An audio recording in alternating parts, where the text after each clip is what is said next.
Assalamualaikum warahmatullahi wabarakatuh. Salam Om Swastiastu, salam kebajikan, namo buddhaya, sampurasun. Kami berdua akan menjelaskan kembali tentang peristiwa Rengas Dengklok. Tetap stay tune di video kami.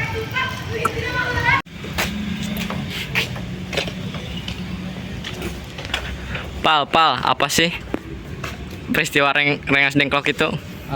Kebetulan saya juga lagi mempelajari tentang peristiwa Rengas Dengklok. Oke, jadi awalnya itu proklamasi kemerdekaan Indonesia yang dikumandangkan pada 17 Agustus 1945 merupakan salah satu peristiwa terpenting dalam sejarah Indonesia. Peristiwa Rengas Dengklok juga merupakan bagian penting dalam kemerdekaan Indonesia. Peristiwa itu ada pada satu hari sebelum proklamasi Indonesia dikumandangkan, tepatnya pada tanggal 16 Agustus 1945.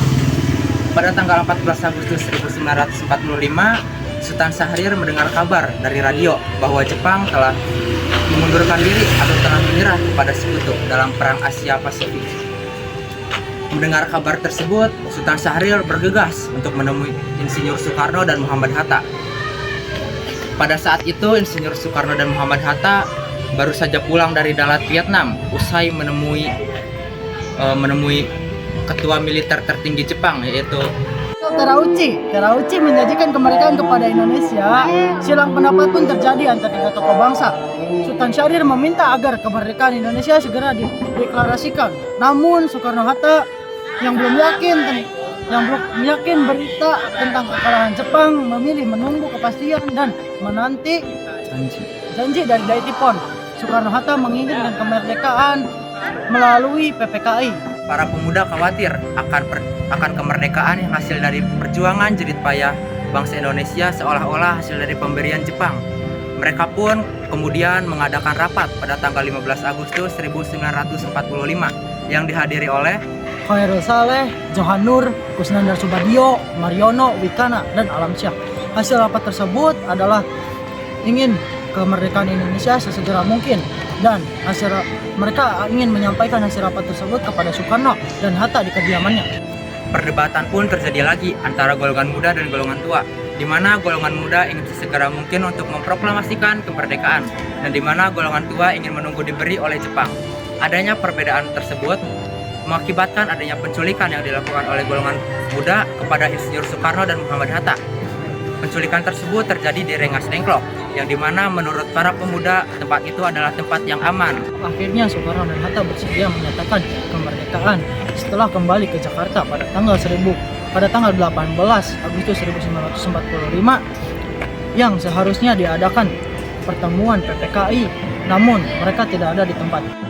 Sementara itu, di Jakarta terjadi perundingan antara golongan tua dengan golongan muda. Golongan tua diwakili oleh Ahmad Subagjo dengan golongan tua diwakili oleh Wikana. Perundingan tersebut diperoleh menghasilkan proklamasi kemerdekaan Indonesia harus dilaksanakan di Jakarta. Ahmad Subarjo bersedia memberikan jaminan bahwa proklamasi kemerdekaan Indonesia akan diumumkan pada keesokan harinya tanggal 17 Agustus 1945. Maka Komandan Komdi PT Rengas Dengklok Gondono segenap bersedia melepaskan Soekarno dan Hatta beserta rombongannya kembali ke Jakarta. Dengan demikian berakhirlah peristiwa Rengas Dengklok. Sebelum pembacaan teks proklamasi kemerdekaan Indonesia, perundingan pembacaan teks kembali berlangsung pada pukul 2 sampai 4 WIB dini hari.